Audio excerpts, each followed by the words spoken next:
ماشي. بداية ردا على كلام الناس اللي هي بتقول ان انت تنتمي الى الحزب الوطني.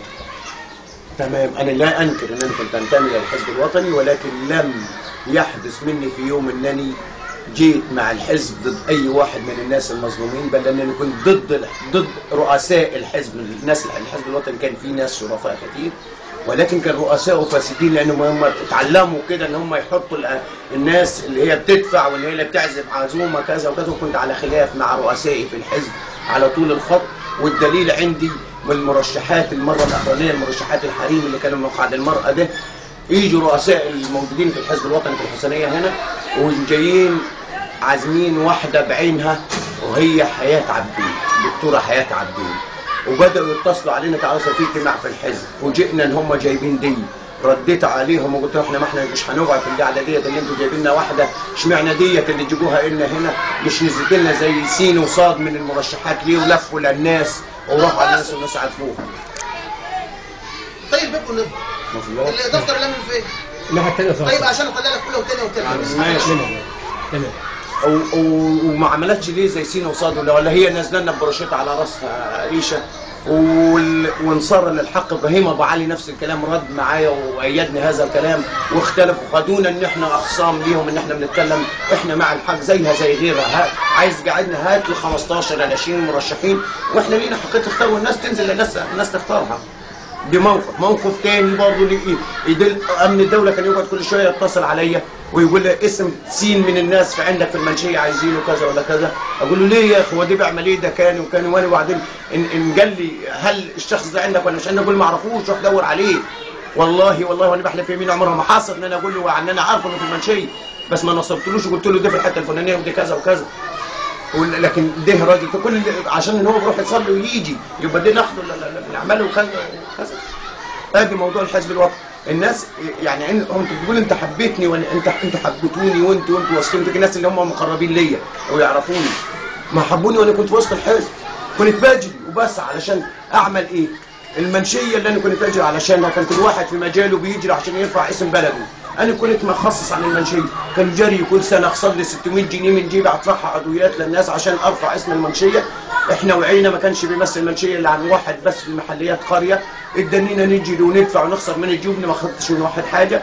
ورحنا مجموعه من الناس كانت بتشترك في ال 3 4000 اللي بيدفعوا عضويه بندفعهم من جيوبنا، كل واحد عليه 300 400 ندفعهم من جيوبنا عشان نرفع اسم المنشيه لحد ما اصبح من المنشيه ممثلين 4 قريه و4 مركز. ودارت الايام ما كناش نحلم بيها، وجبنا مرشح حزب، مرشح مجلس الشعب من المنشيه. كل واحد كان بيرفع المنشيه، يعني بمعنى اخر بتاع حزب الوفد كان بيجي عشان يرفع اسم المنشيه، بتاع حزب التجمع نفس النظام، وكل واحد حسب ما البلد اللي هو منتمي له. انا كنت باجي عشان ارفع اسم المنشيه، مش كنت باجي عشان اخد سعر من فلان ولا علان. الفلوس اللي هم كانوا بيدوها الحزب كانوا موزعوها قسما بالله. معظم بعض الامناء، مش هقول معظم الامناء، قالوا لا ناخدهم مش موزعينهم ولا بتاع. قلت بالله خسرت من جيبي عليهم، كان بدوني اني 500 جنيه دي للامين مصروفات نصريه، اروح الف على المقرات ديت واروح اعمل كذا وكذا. قسما بالله صرفت فوق ال 500 بتوعي دول 250 جنيه على الناس اللي كانت يطمع الناس الموظفين ان هم جايين، لا احنا عايزين 200 احنا عايزين 300. قسما بالله صرفت من جيبي على ال 550 وسط 750 جنيه مع المفروض، لكن انا مش كنت باخدهم حق ال 500 دول، كنت هقول على الاولاد برضه هاتوا بيهم اكل وشرب وشربوا، مش كنت هاخدهم في جيبي. بيني وبينهم ربنا، والدليل على كده حتى زمايلي المقربين اللي في المدرسه يعرفوا عمليه الفلوس دي بالنسبه لي فيها سم بيقطع في جسمي، يعني انا المسؤول عن المصروفات في المدرسه. صارش تعالى هي واحد جهاز المركزي حاسب المدرسه ويحاسب تلميذ، ان حصل يوم ما كانش بيحصل قبل كده ده في كليه الكلام. ونفس الناس اللي هي بتعاتبني دلوقتي وتقول لي انت يعني في ناس بتقول لي ايه انت ما قدمتش استجابتك ليه؟ ما عملتش خطوه ليه؟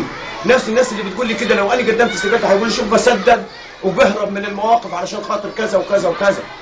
وانا اساسا مش مقتنع بموضوع اسم حزب وطني ولا اسم اخوان ولا اسم، بتخلي كل واحد يتكلم شخصيته ومبدأه. ليه نقعد نفصص في رواحنا ده فلان وده علان؟ ده اللي يميزني عن سين من الناس شخصيتك وحكم الناس عليك، مش ان انا انتمي لحزب كذا ولا حزب كذا. دي بطالب بيه من زمان. انا عضو مجلس اداره في النادي الحسينيه دي 3 دوره، قسما بالله بطلبها من ايام مكانه في المكان اكتر من 12 سنه، وانا بطلب يا جماعه خلوا الانتخابات دي، ما تسيبوكم من حكه اللي حداكم دي، والناس تختار اللي عايزه تختاره ويجيبوني. وهني مش العمل ده عمل خدمي يعني، مش بقبض منه، ده انا بخسر منه، وان ما جيتش يبقى لي اللي كسبان. مش قال ليه احنا بنخسر؟ ده انا ما جيتش اكون ده انا لو فشلت في الانتخابات، مش معنى فشل ان انا شيء، لو حتى دخلت انتخابات وفشلت مش معناه ان انا شيء. احنا لازم نغير من فكرنا وما نحجرش على راي حد. ما اللي عايز يخش يقول لي يا عم يا اخي انت طالع تيجي بدك تترشح يا يا سيدي ماشي، يمكن انا شايف نفسي كده. وبعدين بالله انا ما دخلت الا لما الناس اللي كانوا من خارج الحزب هم اللي يجوا قالوا لازم تترشح، احنا شايفين فيك انت اللي تقدر تمثل وانت اللي يا عم الشرف ايه ان انت تقول كده، ولكن انا هجرب وبدون مصروفات وبدون مليم. وكل واحد يقول لي انا مستعد ادفع لك 1000 جنيه 2000 جنيه ونلم لك 50 60. قلت ما فيش مليم هينصرف على الدعايه الانتخابيه، ما فيش انتخاب. هم 5 6 صور او 5 6 يافطات يتحطوا في البلاد للمعرفه عشان الناس ما تقولش كده.